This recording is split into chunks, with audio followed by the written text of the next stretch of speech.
Hi, I'm Michelle Krause, and I am owner of Vital Fitness Holistic Center with my husband in Severna Park, Maryland. And for those of you that I promised I was going to send this video to, I wanted to show you what I've been doing. It's been about 19 days. It's made a huge impact on my Kung Fu, on my stretching. Been spending a lot of time doing breathing. I'm going to go ahead and get right into it for you, and then I'll talk once we're in it. So what you want to do first thing in the morning is you want to elevate your hips up. So start down in this position here. Put your legs up on the wall. That way it gets your buttocks up against the wall as much as you possibly can. Once you're in this position, you want to be able to help your thymus. You want to help get the blood to your heart, getting the blood to your head. You can take a bolster. I have this particular bolster right here. This one's a little bit low for me, even though you can kind of switch it. I have two others, which you will see in other videos. This is a tie bolster. I will also attach the website to this where you can look up our preferred products. I like that this has the two different sizes on it. We're gonna go ahead and elevate up the hips. And I pull that away from the wall just a little bit because I want it right on my sacrum, because I want to get that elevated. So in restorative yoga, what we're going to do is you're going to stay in this position for anywhere from 4 minutes. If you only have 3, that's fine, but you really want to go 4 minutes till about 7 to 8 minutes if you can. The average that I usually hit is about 5. So you're going to lay in this position, and you're going to really focus on getting 30 breaths each day, really, really good deep breaths.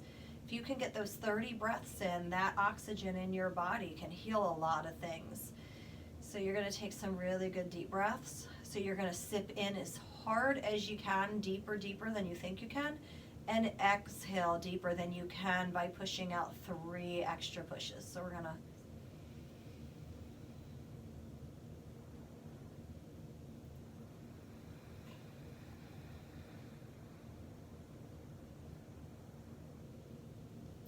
So you're going to really push down when you're exhaling. So if you can do 30 of those in this position, you can go right ahead and just do 10 of them if you want. Depends on how long it takes you to do the breaths. You want the count to go a little bit longer each time if you can, till you can get to at least 6 on the exhale and 6 on the inhale. You want them to match. So when you inhale, it gives you energy, and when you exhale, it relaxes your body. So once you're done being like this for that amount of time, the way you want to get up, actually you can also be in this position. You can bring your legs down as well if you want to. If you feel more comfortable, or if you need your knees bent, you could even just bend your knees up at this point as well. I'm going to go ahead and come out of the position, so I don't want to just roll right out of that. Now I'm going to roll out of that, and I'm going to go ahead and turn my feet down this way. Once I'm down here, I'm going to lay in a shavasana for 1 minute. Now you can use paper towel rolls while you're waiting for your products to come in if you want to do that. I highly recommend using that particular tie bolster, or there's a black bolster that comes with a bag that we have on there. I'm going to go ahead and show you the next thing. So when you lay with your palms up, you're going to be gathering energy. When you lay with your palms down, you're going to be calming yourself. So you can do this throughout the day if you want. If you're going to do it in the evening, I would put your palms down. So once you do a 1 minute shavasana, after you do the legs up, you're going to come into the hip raising pose. Restorative yoga is designed to get the blood pumping, to open up the spine, to get that spine healing. You're going to feel in the last pose as well as in this one, you want to feel your sacrum settling and your hips settling. You may feel a difference, balance on the back of each side or even on the front. You may find that your psoas muscle is a little tighter. So you want to put this just along the bones so that you feel like your sacrum, that part that looks like the part that looks like you're doing a Ouija board where you hold on to it, you want that part of your body to be rested right on here, but but not too much on there, because you want your lower spine, your lumbar spine, to actually drop back and be able to separate from that a little bit, because that's going to create some space in between the vertebrae. So then you lay like this. You're going to do this for anywhere between 3 to 7, 8 minutes, however long you have. Once you're done doing this, you don't want to just sit yourself up from it.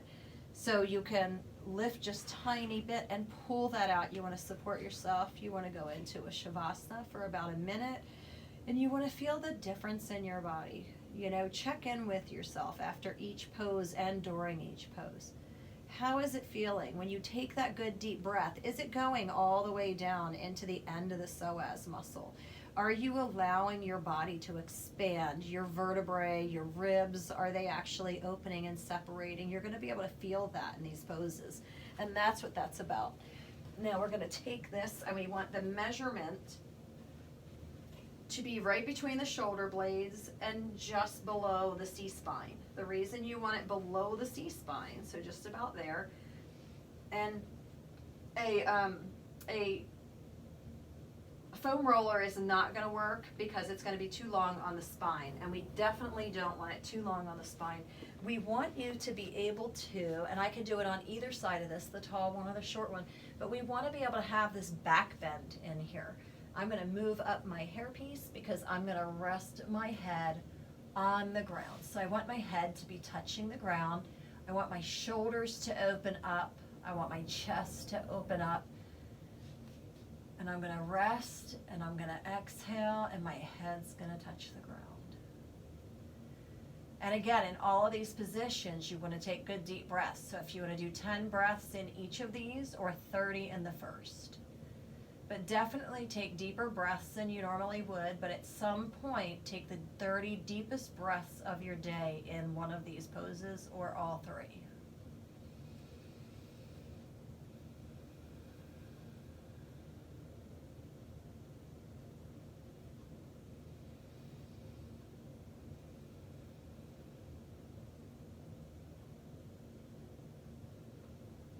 So that pose, we're going to go ahead and roll to the side to come out of it. Again, you'll be in that pose the same amount of time.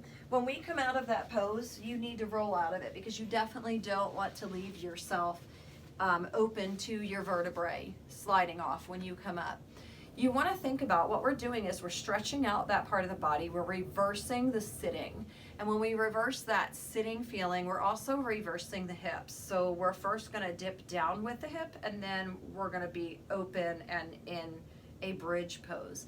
And what that's doing is it's giving your spine the movement that it needs to be able to go back and forth and reverse that sitting. It's really healthy to open up your organs. It's healthy to open up your chest, open up your avenue of expression. Your hyoid bone is right in here. You want to make sure that you get that nice and opened up.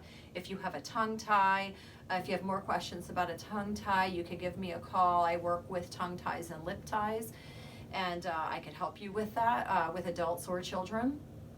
And sometimes when you have a tongue tie, it puts that tension on the front end of the body, and we just don't even know that we have the tie. Sometimes that tension is from sitting. So you definitely want your head to dip back. You want to get that nice elongated stretch all the way through the front of the body. And it's really nice to compress right in here, because when you compress it, once you lay down after that, because you're going to do a shavasana at the end too, once you lay down at the end, that's going to open up all the nerve area that might be that might be squished in by your muscles back in here, because our muscles get tight when we clench. You know, quite often we have TMJ or we have bruxism where we're clenching or grinding. We do have other videos. I'll try and attach that to the end of this. Make sure you subscribe to us. We do have quite a few videos that you can do at home. If you need anything, please reach out to us. We are here to help you. We can do some Zoom calls with you for telehealth. Again, my name is Michelle, and it was great to have you today.